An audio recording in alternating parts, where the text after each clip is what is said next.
गाडगीळ पटांगण ते नालेगावपर्यंत धडक मोहीम, ऑपरेशन हातभट्टी सुरू. नगरात अवैध दारू व्यवसायाविरोधात प्रशासनाचा मोठा ॲक्शन मोड.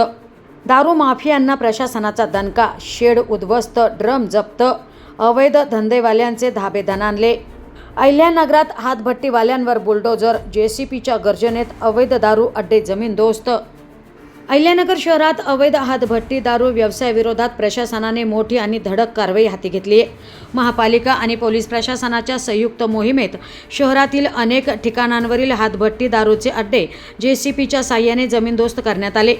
गाडगीळ पटांगण परिसरातील आतील भाजी बाजार, दातरंगे बावड्या परिसर तसेच नवगिरे यांच्या नावाने ओळखल्या जाणाऱ्या हातभट्टी व्यवसायाचे शेड पूर्णपणे पाडण्यात आले.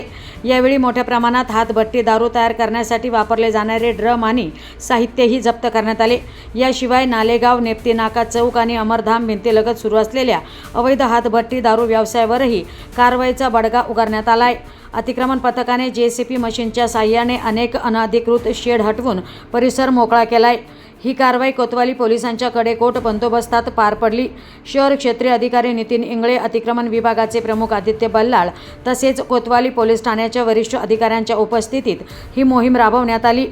अवैध हातभट्टी दारू व्यवसायाविरोधातील या मोठ्या कारवाईची शहरभर जोरदार चर्चा सुरू असून अनेक अवैध धंदेगारांचे धाबे दणाणले आहेत. मात्र या निमित्ताने एक मोठा प्रश्न उपस्थित होतोय. वारंवार कारवाया होऊनही अवैध धंदे पुन्हा सुरू कसे होतात? केवळ अतिक्रमण हटविण्यापेक्षा अशा व्यवसायांच्या मुळावर घाव घालण्यासाठी प्रशासनाने अधिक कठोर आणि कायमस्वरूपी उपाययोजना करण्याची गरज असल्याची भावना नागरिक व्यक्त करत आहेत. आता या धडक मोहिमेनंतर शहरातील अवैध हातभट्टी दारू व्यवसाय खरोखरच बंद होणार की काही दिवसांनी पुन्हा पूर्ववत होणार याकडे आता सर्वांचंच लक्ष लागलंय. प्रतिनिधी राणी कासलीवाल, डिजिटल अहिल्यानगर.